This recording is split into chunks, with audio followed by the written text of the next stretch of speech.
اللهم صل على المصطفى حبيبنا محمد عليه السلام.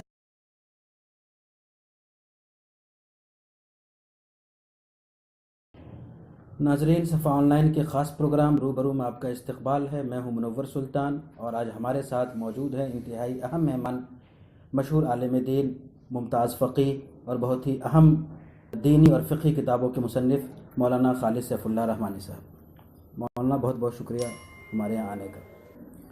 ناظرین، ہندوستانی مسلمانوں کے ساتھ جو بے شمار مسائل ہیں ان میں ایک بہت اہم مسئلہ تعلیم کا ہے.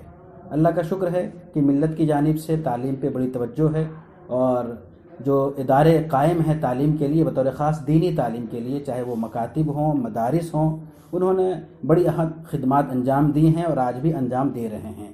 یہ ساری چیزیں قابل تعریف ہیں اور شکریہ کے سب لوگ مستحق ہیں. ایک اہم سوال جو آج پیدا ہو رہا ہے وہ یہ کہ ہمارے مدارس اور مکاتب میں خالص دینی نہج پہ تعلیم دی جاتی ہے. یہ دینی لحاظ سے بہت اچھی چیز ہے، لیکن آج کے دور میں ہم دیکھتے ہیں کہ چھوٹے سے چھوٹے کام کے لیے ہمیں سرٹیفکیٹ کی ضرورت پڑتی ہے. ہائی اسکول کا سرٹیفکیٹ اگر آپ کے پاس نہ ہو تو آپ ڈرائیونگ لائسنس نہیں بنا سکتے. آپ اگر پاسپورٹ بنانا چاہیں تو آپ جاہلوں کے زمرے میں شمار ہوں گے اور بہت سی رکاوٹیں ہیں. تو کیا ایسا ممکن نہیں ہے کہ تعلیم کا ایسا منہج اختیار کیا جائے، ایسا سسٹم ڈیولپ کیا جائے جس میں ایک حد تک دینی تعلیم اور عصری تعلیم دونوں ساتھ دیا جائے اور پھر ایک لیول پہ دونوں کو الگ الگ کیا جائے؟ تو آج ہم اسی موضوع پہ بات کریں گے. ہمارے ساتھ جو مہمان ہیں مولانا خالد سیف اللہ رحمانی، جو نہ صرف تعلیم سے وابستہ ہیں لیکن بلکہ ایک طویل عرصہ انہوں نے تعلیم، بچوں کو تعلیم دینے اور اداروں کے انتظام و انصرام میں آپ نے گزارا ہے، اور آپ حیدرآباد اور آندھرا پردیش کے بہت سے اداروں سے وابستہ ہیں، سرپرست کی حیثیت سے، ذمہ دار کی حیثیت سے. تو آئیے ہم بات کرتے ہیں. ہمارا جو تعلیمی نظام ہے، خاص طور پہ دینی تعلیمی نظام، وہ شروع سے لے کے آخر تک پورا ایک سلسلہ چلتا ہے جس میں کہیں پہ کوئی گیپ نہیں ہوتا ہے، رکاوٹ نہیں ہوتی ہے، ایک تسلسل چلتا ہے.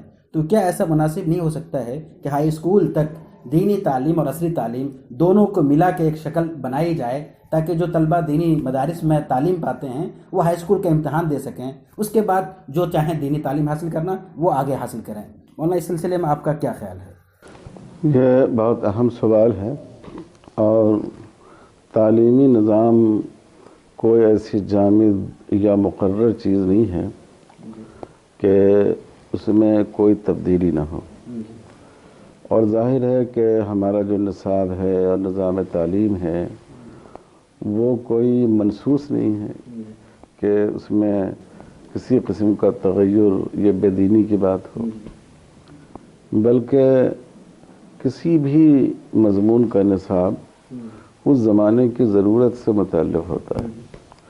جیسے آج سے 50 سال پہلے جو طب کی تعلیم دی جاتی تھی، تو اگر کوئی اصرار کرے کہ آج کے دور میں بھی وہی کتابیں پڑھائی جائیں گی اور وہی تجربات کیے جائیں گے تو ہر آدمی سمجھ سکتا ہے کہ یہ بات مناسب نہیں ہوگی، ناکافی ہوگی. اسی طرح دینی تعلیم میں بھی کچھ مضامین تو بالکل بنیادی ہیں، ان میں تو کوئی کمی بیشی کی نہیں جا سکتی اور نہ اس کی ضرورت ہے. قرآن مجید ہے، حدیث شریف ہے، فقہ کی بنیادی کتابیں ہیں. لیکن چونکہ دینی تعلیم کا مقصد یہ ہے کہ ایک عالم خود اسے پڑھے، اس کو دوسروں تک دین کو پہنچائے. اگر دین کے بارے میں کسی کو غلط فہمی ہو تو اس غلط فہمی کو دور کر سکے. اگر کوئی نیا مسئلہ پیدا ہو تو اس مسئلے کی بنیاد کو سمجھتے ہوئے اس کا حکم شرعی متعین کریں.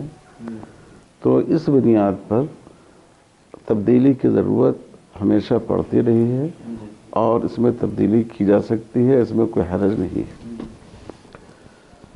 آپ نے جو بات کہی اس سلسلے یہ بہت اچھی بات ہے. اصل میں آج کل اس میں بھی افراط و تفریط ہے. ایک طبقہ ہمارے مدرسے کا اب بھی وہ ہے جو دورے سے پہلے ان عربی زبان اور اسلامی علوم کے جو متعینہ موضوعات ہیں، تفسیر، حدیث، فقہ، اور عربی زبان سے متعلق موضوعات، نحو، صرف، بلاغت، ان کے علاوہ کسی اور علم کو داخل کیے جانے کا روادار نہیں ہے۔ ابھی بھی ایسے کچھ لوگ موجود ہیں، اگرچہ اب ان کی تعداد بہت کم ہوتی جا رہی ہے۔ دوسری طرف وہ لوگ ہیں جو کہتے ہیں کہ بیک وقت ایک آدمی کو عالم بھی ہونا چاہیے، اور ڈاکٹر بھی، عالم بھی اور انجینئر بھی۔ یہ قابل عمل چیز نہیں ہے۔ جیسے ایک شخص بیک وقت ڈاکٹر اور انجینئر نہیں بن سکتا، اور انجینئر اور وکیل نہیں بن سکتا، تو اسی طرح کسی عالم سے اس بات کا مطالبہ کرنا کہ آپ عالم بھی بنیں اور ڈاکٹر بھی، یہ یعنی ان پریکٹیکل بات ہے۔ یہ کوئی شخص انفرادی حیثیت میں اپنی ذہانت کی بنا پر ایسا کر لے تو وہ الگ بات ہے، لیکن بطور ایک نظام کے یہ چیز قابل عمل نہیں ہے۔ تو دونوں کے بیچ کا راستہ یہ ہے جو اس وقت عالم اسلام میں مروج ہے۔ ابھی میں مصر سے آیا، جامعہ ازہر کا نصاب میں نے دیکھا کہ ثانویہ تک، 10ویں جماعت تک عام طور پر ایک ہی نصاب رکھا گیا ہے مسلم ملکوں میں، عصری تعلیم حاصل کرنے والوں کے لیے بھی، دینی تعلیم حاصل کرنے والوں کے لیے بھی۔ اس میں تفسیر بھی ہے، حدیث بھی ہے، فقہ بھی ہے، عربی زبان بھی ہے، اور جو عصری مضامین ہیں ان کی مبادیات بھی ہیں۔ یہ ایک تعلیم ہوتی ہے 10ویں جماعت تک۔ اس کے بعد جو لوگ جدید علوم حاصل کرنا چاہتے ہیں وہ اس لائن میں چلے جاتے ہیں۔